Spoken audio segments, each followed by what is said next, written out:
Kama. This is Gomu Gomu. It's me. My name is Alden or Alden, and today I'm gonna be reviewing the live action One Piece episode number 1, Romance Dawn. Let's get into this. Alright, so we start the live action with an episode titled Romance Dawn, which is the name of the first chapter of the One Piece manga, with a story that's not so familiar to some, but if you'd like to hear me talk about manga, let me know in the comments below. But I just want to let y'all know this is a review video. I'm not going to be pointing out Easter eggs and who is what and this, because there's plenty of creators that are doing just that, and if you want, you can check them out.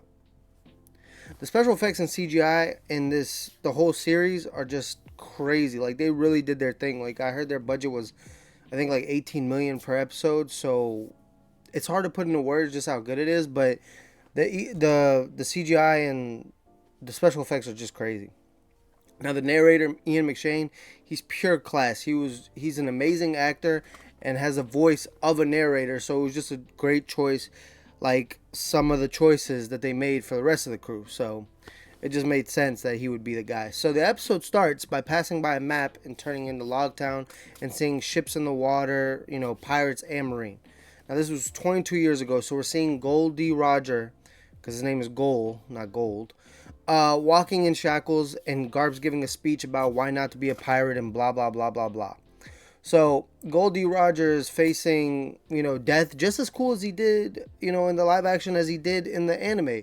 He's looking out, smiling at the people, laughing at what Garp's saying. Garp asks him if he has any last words, and, Gold Roger is like, yeah, could you take these off? They're starting to itch.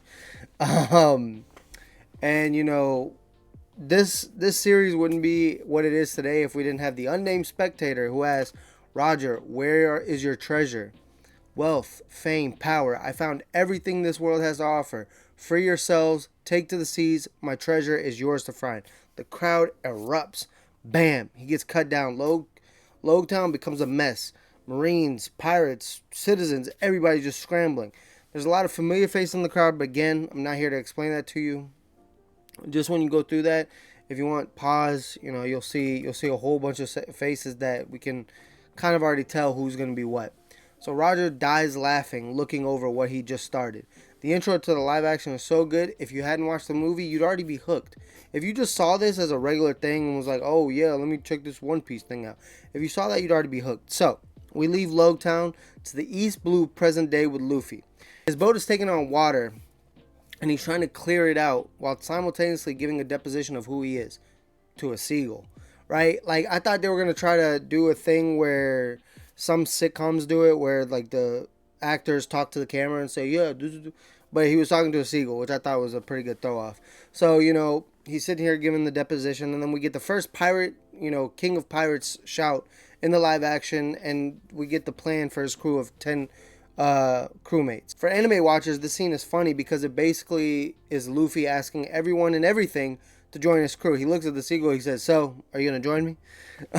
So the boat starts to sink. Luffy kicks over a barrel of fish and empties it, putting himself inside, which I know was kind of hard for him because Luffy loves food. So, but he had to do what he had to do to survive, right?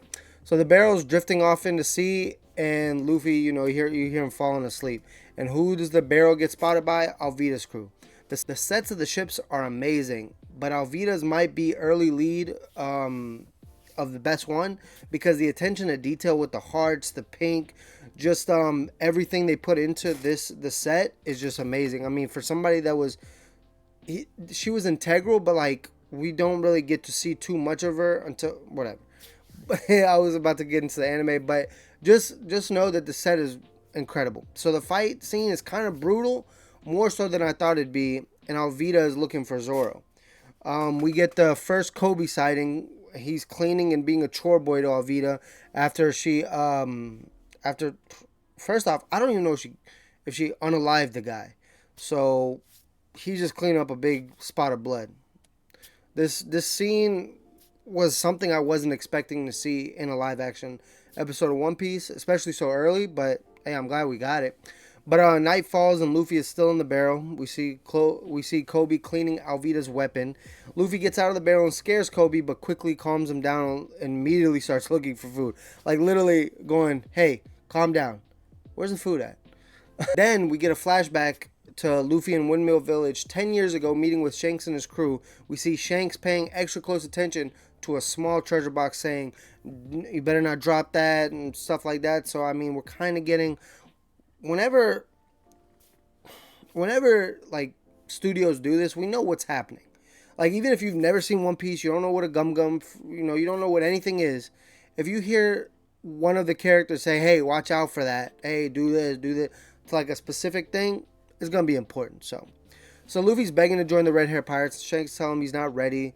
Luffy wants to earn Shanks' respect, so he stabs himself under the eye. Why he thought that would earn Shanks' respect, I have no idea. Still don't understand to this day. But we get back to present day Luffy, where he's explaining his dreams and why he's a pirate to Kobe while eating, of course. Kobe gets nervous that Luffy wants to find the One Piece. Everybody, says that the Grand Line is this crazy thing, and blah blah blah blah blah. If you watch the anime, you'll understand why I'm kind of dismissive about the Grand Line, but that's for another video. So Luffy looks to escape with Kobe helping him. All the pirates are passed out drunk, and what does Luffy do? Clumsily makes noise and wakes the entire ship. True to form, Luffy says, remember the name and that he'll be the king of pirates to Alvida, who already thinks she's the king of pirates, queen of pirates, however she wants to be called. So, we already get Luffy telling everybody and everything that he's going to be the king of pirates. So Kobe is given a choice, and Luffy sticks up for him. Alvida attacks, and Luffy protects him and Kobe and shows off his rubber body. The effects were done well with his devil fruit. I didn't know, how they would look.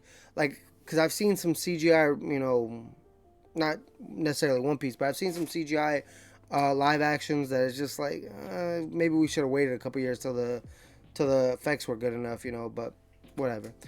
So Luffy blocks Alvida with his head, and Gum Gum pistols her off the ship that got set on fire by her. So Luffy tells Kobe, he says, come with him. He tells the ship, hey, we need a boat and food to last for a couple days, and they're off. So we get taken to Six's Island, where we find Zoro in a forest at a shrine with candles all around him. Zoro hears or spots someone, who then approaches him with a 7 on his face, introduces himself as Mr. 7, and says he works for Baroque Works. They want to hire Zoro. He rejects them, saying he's doing his own thing. That's his way of telling him, yo, fuck off. He mocks Mr. 7, who takes the disrespect and says he'll pay. Obviously, oh, you'll pay. And Zoro says they should have sent somebody better than number 7. A fight ensues. Zoro makes light work of 7, and then let's just say, cuts his night in half. That's all I'm going to say. We cut back to Luffy and Kobe, where Kobe asks Luffy how he stretches. Then back to a flashback on Windmill Village. Shanks is stitching up Luffy under his eye. Bink's Saki is playing in the background. That's the only thing I want to mention, because I thought it was so great. I wish somebody would have been singing the lyrics, but, beggars can't be choosers. Luffy gets upset he can't join, so he looks through the treasure and finds a small box, because obviously he's going to find the small box. Inside the box, he finds a fruit. He picks it up, and Luffy, he decides to eat it. Why not? Now some mountain bandits show up for whiskey, right? They're like, oh, hey, where's the whiskey at? I don't know, that was my mountain bandit voice. So Shanks offers them the last of the whiskey with the bandits. He says, we drank the place dry, but here, you guys can, have this, right? The bandits get aggressive, and Shanks calmly asks for a mop after one of the bandits, throws the whiskey on the ground, smashes it, whatever. And as Shanks is beginning to clean, the bandit makes more of a mess, trying to shame Shanks, right? Just leaves saying, oh, let's look for a real bar, let's get some real drinks or whatever. And the crew starts laughing and joking about the scenario with Shanks, right? They're like, oh my god, boss, he got you so good, right?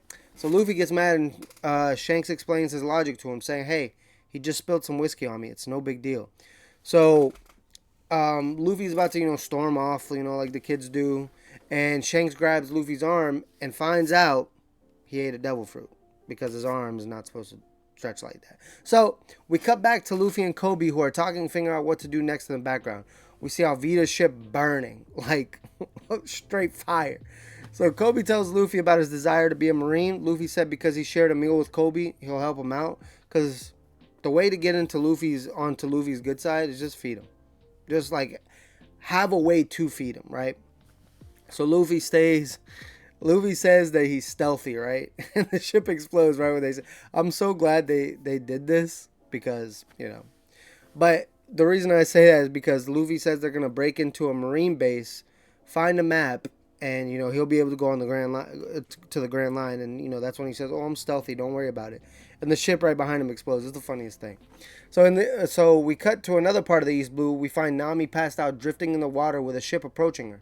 She begs for help and water from the two men, and we see a clown flat, Jolly Roger, right?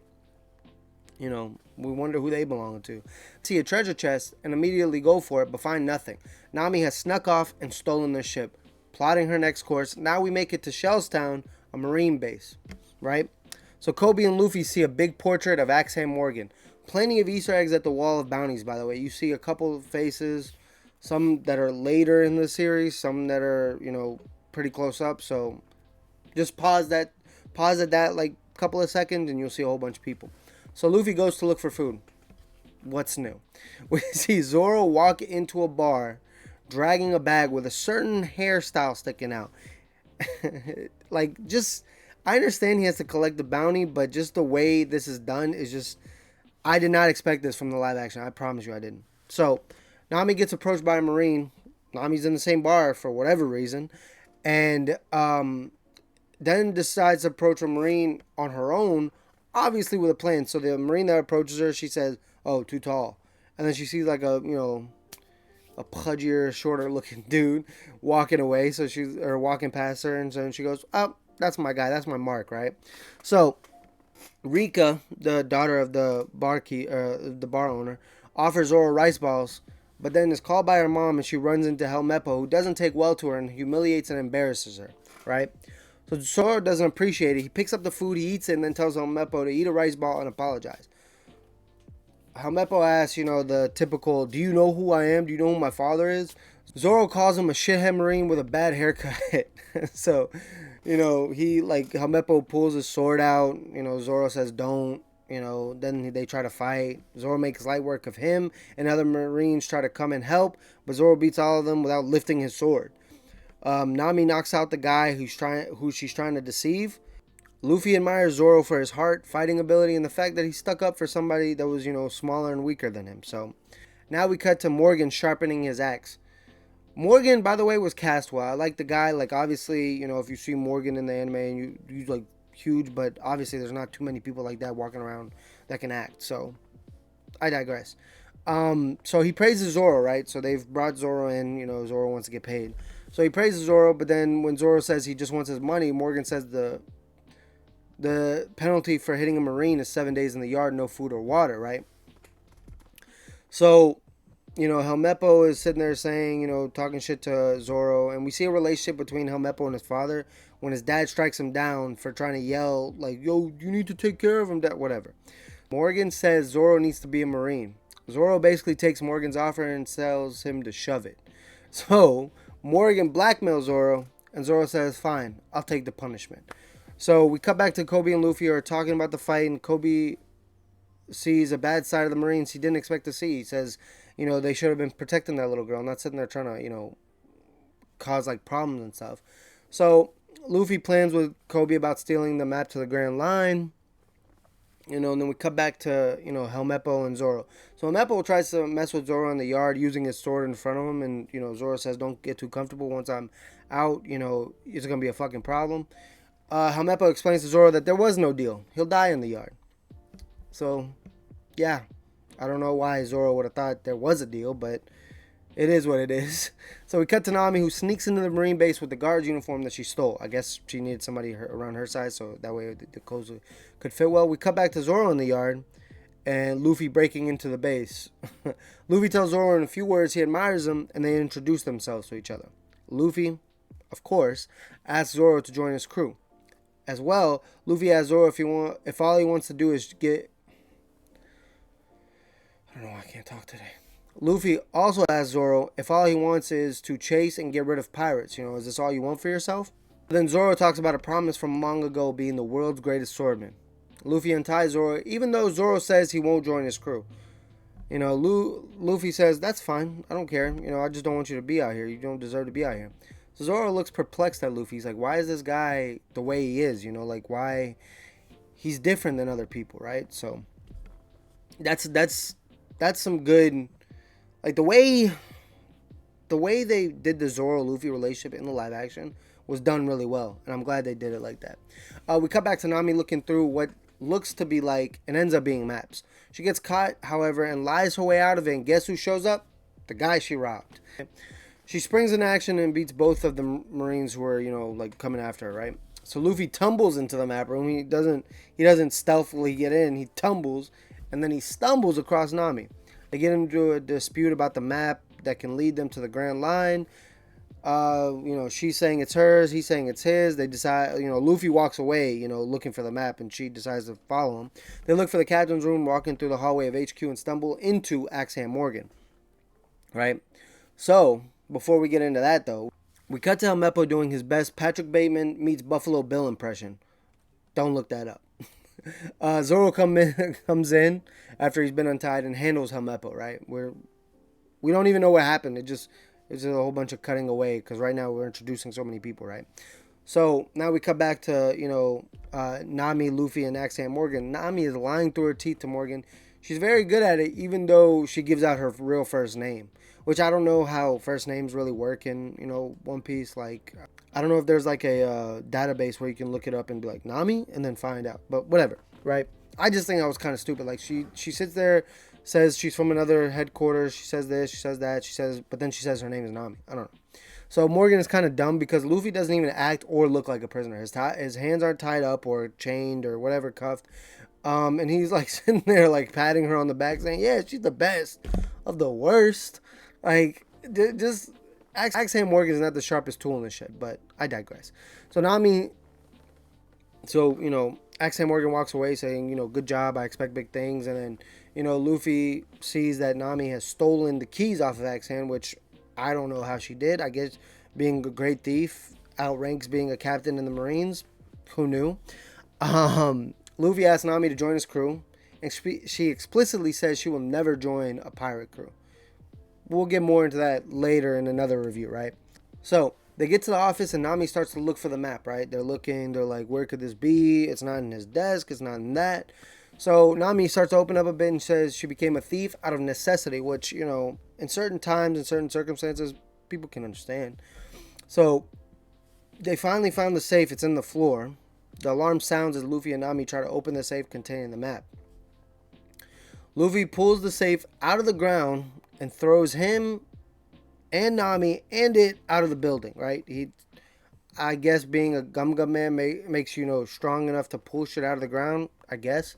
So the Marines swarm them, and we get a big choreographed fight with Nami and Luffy fighting a lot of Marines. It kind of looks like something out of Pirate Warriors 4, if you're familiar with the video game. So Zoro runs past them, with his swords in tow, looks back and stops at the gate to freedom and decides he needs to help out. Now it's Nami, Zoro, and Luffy against Marines and Morgan. Luffy says they're a crew. Nami and Zoro says they're not. Morgan says he beat the Black Cat pirates. That might be important later. So Morgan goes into battle with Luffy and Zoro, and Luffy tries to throw a strike, gets tossed aside. This is another fight choreography that was well executed. I mean, it's just the way they fight in the anime and this is very different. So, but this was done well though. They don't fight as a team at first because obviously they have totally different styles. Luffy's trying to be lead and whatever, right? So, we finally get the Zoro tying the bandana around his head. So we know it's about to get serious. We get 3 sword style. Luffy looks over and says, "Oh, there's the 3rd sword." So the teamwork is starting to pick up. Luffy says he'll go high, Zoro go low, and they just fight well together, right? So then they defeat Axeham Morgan. Luffy tells Zoro, all great fighters call out their finishers, Gum Gum Whip, right? And Zoro goes, no, they don't. They get to the ship safe in tow, right? Everybody's safe, and they have the safe. So now Helmeppo shows up with a new look, his OG look, but it's a new look, pretending to be a Marine and arrest the crew. He says, I'm about to arrest you guys and bring you back to my father, which I don't know why he would even think that. Whatever, right? So out of nowhere, we get a sucker punch. Kobe knocks him out cold, and Kobe makes his decision about not joining the crew and wanting to stay and be a Marine. Luffy asks if he's sure. Kobe says he's, finally making a decision for himself. So Luffy, Zoro, and Nami set sail. We cut to a Marine ship and it's Garp, who gets a call about some pirates at Shellstown, to which he charts a course. Then we cut to a carnival-looking place where we see a pirate telling someone something, and who is it? Buggy the Clown, who may be the second or third best cast character on the show, but I'll get into that in my second episode review. Now, to review the episode, giving it a numerical kind of, grading, I would probably give this episode, especially, I look at reviewing something as you don't know too much about the background. You just know you know the name of the thing, but you don't know what it is, right? So like if I turn on, let's just say if I turn on Law and Order, and I've never seen Law and Order before, if the first episode could hook me in or has all the components to make me want to keep watching, then it will be rated highly, right? So all the sets, all the people cast, the fight choreography, the story, the way they told it, even though the ending, the destination, and I said this in previous videos, the destination was the same, the way they got there was different, but the different was done well. So I think out of all the components, I know in this episode we get the Zoro, bending. If this is an Easter egg, I guess, or mess up that somebody should have definitely caught. But this is the episode where Zoro's like sheath kind of bends, and people have been like raving about calling that out. Whatever. So based off of that, I can't give it a full 10, but I will give this episode like a 9.5. Like this episode, I could show somebody who doesn't watch anime, who doesn't like anime, but they like, something like a Game of Thrones. I'm not saying this is Game of Thrones, obviously, but if they like something like Game of Thrones, or if they played Assassin's Creed Black Flag, or, just something that they like action reality, like not reality, but like in life, live action stuff, I would definitely be able to get them to watch this first episode and they'll want to watch the rest of the season. So I give this a 9.5. I'm definitely excited to review the next episode, The Man in the Straw Hat, which we get to see a whole bunch of stuff. We get to see Buggy, more flashbacks of Luffy, and just a whole